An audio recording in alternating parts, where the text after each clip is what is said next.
Hi, my name is Brian, and about 3 months ago I purchased the Presto FlipSide Belgian waffle maker, and I've been such a huge fan of this thing that I thought it may be worth my 2 minutes to give you a rundown about what it does and how marvelous it is.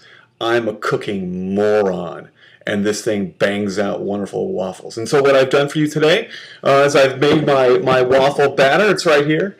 I should do a video review for this stuff as well. I've used the Carbon's Golden Malted original pancake and waffle mix. This stuff is fantastic. So I've whipped it up, and over here you can see we have the waffle maker itself. It actually stores upright, which is kind of handy. There's a little red thing here that you flip down.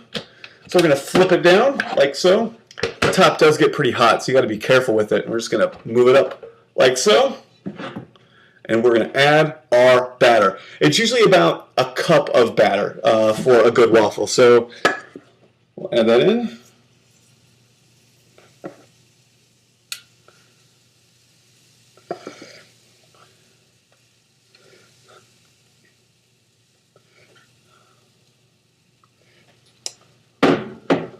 We're going to close it. We're going to wait about 3 seconds. Uno, dos, tres. We're going to flip it over. You're done. Now this thing actually has a timer on it.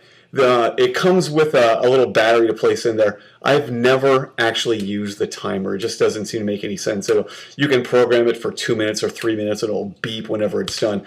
I've never actually used it. I just kind of I'll wait a minute or so, and then I'll look at the waffle. If it's not crisp enough, I just wait a little bit longer. And so a lot of people have commented about the timer. I've never actually used it. There's some things about this waffle maker that I really like. First of all, it's remarkably non-stick. It's very easy to clean, and so the batter I use will make a couple of waffles. And after I'm done, I'll unplug the waffle. As far as I can tell, it has an automatic turn off, and so for example, if I make the first waffle and then eat it, by the time I come back to make the second waffle, it seems like it's turned off. And so I've never tested this long term, but I believe it has an automatic turn off. It cleans up really easily, which I find really nice. And it also, as you saw earlier, it will stand up when you put it away, and so it takes up a lot less space. After about a minute or so with it cooking, you'll see the steam begin to rise up. Once the steam starts to dissipate, it's usually just about done. About halfway through, I just turn it back over just to make sure we have good heating. It cooks both sides at the exact same time. And it also accommodates some other ingredients. So this is a plain old waffle batter, but sometimes I'll mix in raisins or dried cranberries or other treats and goodies as a way of just mixing things up. The holes are really deep, so if you happen to be a maple syrup kind of person, it'll absorb the correct amount. Let's see how our waffle's doing. Oh, just about done. All things considered, this has been one of the best $40 purchases I've ever made.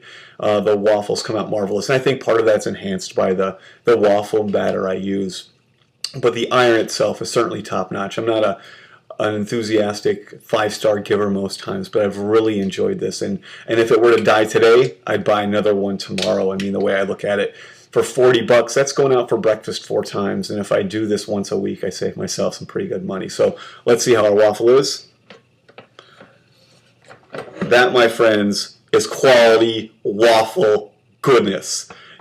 If you were to buy this, if you use it once a week, you're going to be more than happy with like the waffles you make. It really is a good time. So hope you find this helpful. I've been very happy with this waffle maker and would highly recommend it to you. Hope you have a great day. Thanks.